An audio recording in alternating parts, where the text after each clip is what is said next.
یہ کتا وہ ہوگا کہ جو آپ کو جمعے والے دن رسول اللہ کے ممبر کے اوپر نظر آتا ہے. اللہ تعالیٰ نے سورۃ الاعراف کی آیت نمبر 175 اور 176 میں بلعام بن بعورہ المستدرک للحاکم میں حدیث موجود ہے. ابن مسعود رضی اللہ تعالیٰ عنہ کا قول، یہ ایک یہودی عالم تھا بلعام بن بعورہ. بلعام بن بعورہ بھی بولا جاتا ہے، بلعام بن بعورہ بھی، یہ دونوں پروننسیشنز چل رہی ہیں. اس کے بارے میں نازل ہوئی کہ علم والا تھا لیکن دنیا کی محبت میں ڈوب گیا. تو اللہ تعالیٰ نے فرمایا اس کی مثال اب کتے کی سی ہے. جیسے کتا زبان ہانپ رہا ہوتا ہے، خواہ اس پہ بوجھ ڈالیں یا نہ ڈالیں، اس کی زبان ہر وقت باہر رہتی ہے، رال اس کی ٹپکتی رہتی ہے. تو اللہ تعالیٰ نے علماء سو کے لیے کہا کہ کتے کی مثال ہے جو زبان ہانپ رہے ہیں. اور پھر نبی صلی اللہ علیہ وآلہ وسلم نے بھی علماء سو کے لیے کتے کی مثال بیان کی ہے. علماء سو سے مراد ڈاکٹر صاحب نے جو ڈیفینیشن کی ہے نا، تو شاید ڈاکٹر صاحب ہی بچتے ہیں. میں وہ ویڈیوز لگا دی ہیں اسی لیے تاکہ آپ کو سمجھ آ جائے.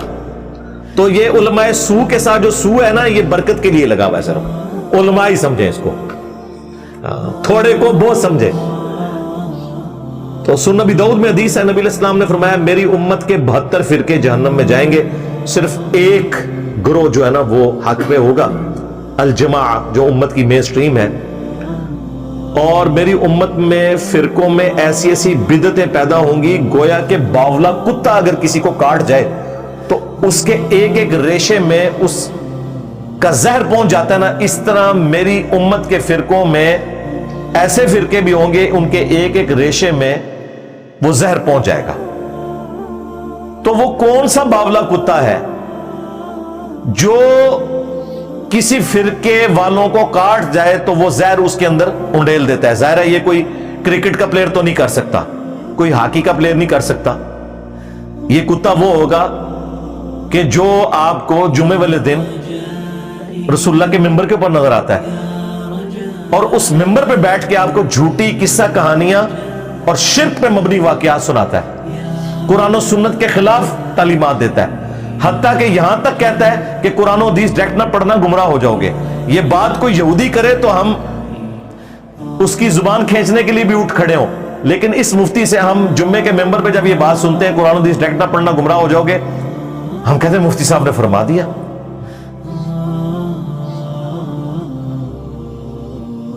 تو قرآن میں اور حدیث کے اندر کتے کی مثال ان کے لیے بیان کی. پھر قرآن میں اللہ تعالیٰ نے علماء یہود کو گدھے کی مثال بیان کیا. کیوں؟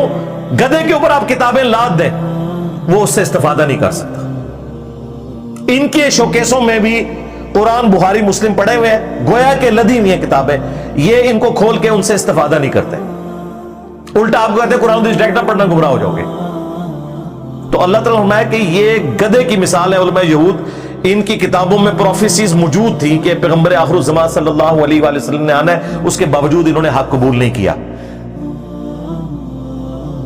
اور بخاری اور مسلم دونوں میں حدیث ہے، نبی علیہ السلام نے فرمایا کہ میں نے اپنی امت کے ان وائزین کو، علماء کو جہنم میں اپنی انتڑیوں کے گرد کولو کے گدھے کی طرح چکر کاٹتے ہوئے دیکھا ہے. جس طریقے سے کولو کا بیل ہوتا ہے نا، اونٹ ہوتا ہے، تو گدھے سے بھی یوں چکر کٹوایا جاتا تھا گندم کو سٹوں سے الگ کرنے کے لیے. تو وہ اپنی انتڑیوں کے گرد چکر کاٹ رہے ہیں اور جہنمی ان کے گرد جمع ہوتے ہیں. بخاری مسلم کے الفاظ ہیں، پوچھتے ہیں کہ یار تو ہمیں دنیا میں نیکی کا حکم دیتا تھا، حضرت صاحب تسی بھی. تو وہ کہے گا کہ افسوس، میں تمہیں نیکی کا حکم دیتا تھا، برائی سے روکتا تھا، لیکن خود وہی کام کرتا تھا جو تم لوگ کر رہے ہو، کیونکہ وہ بھی جنت میں پہنچے ہوئے نا. کئی ہوتا جنت میں بھی پہنچ چکے ہوں اس کی باتیں سن کے. اس لیے کہتے ہیں جی مولوی جو کہتا ہے نا اس کے مطابق چلنا چاہیے اگر وہ قرآن و سنت کے مطابق کہہ رہے ہیں، اور جو کرتا ہے اس کے مطابق بالکل نہیں چلنا چاہیے، کیونکہ وہی مرضی ہوتی ہے لمبا پا لینا، پھر اپنی باری آ جائے تو وہ پنجابی میں جو محاورہ بولا جاتا ہے. بہرحال اب مجھے بتائیں وہ علماء جو ممبروں پہ آپ کو کہہ رہے ہیں کہ قرآن و حدیث ڈائریکٹ نہ پڑھنا گمراہ ہو جاؤ گے، کیا یہ اسلام کے غدار نہیں ہے؟ ان فرقہ باز اور اسلام کے دشمن علماء کو ننگا کرنا کیا یہ اس وقت کی سب سے بڑی ضرورت نہیں ہے؟ یہ کام کسی نے نہیں کرنا.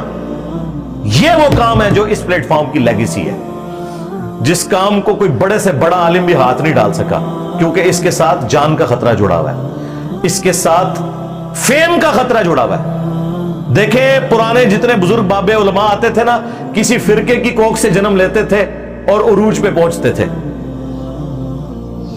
خواہ وہ طارق جمیل صاحب ہوں، فرقہ دیوبندیہ سے نکلے ہیں، تبلیغی جماعت کا پلیٹ فارم تھا. الیاس قادری صاحب ہوں، فرقہ بریلویہ سے نکلے. آج تک ایسا نہیں ہوا تھا کہ ایک بندہ اکیلا اٹھے سارے فرقوں کو للکارے اور علم کی بنیاد کے اوپر انہیں الٹ کے رکھتے. یہ اللہ تعالیٰ کی غیبی مدد ہے. الحمدللہ یہ اس وقت کی ضرورت ہے فرقہ واریت کے خلاف جہاد کرنا. اور جو بندہ جہاد کر رہا ہے آپ خود کر نہ سکیں اس کے بارے میں کہ یہ بازاری زبان استعمال کرتا ہے اور یہ کرتا ہے.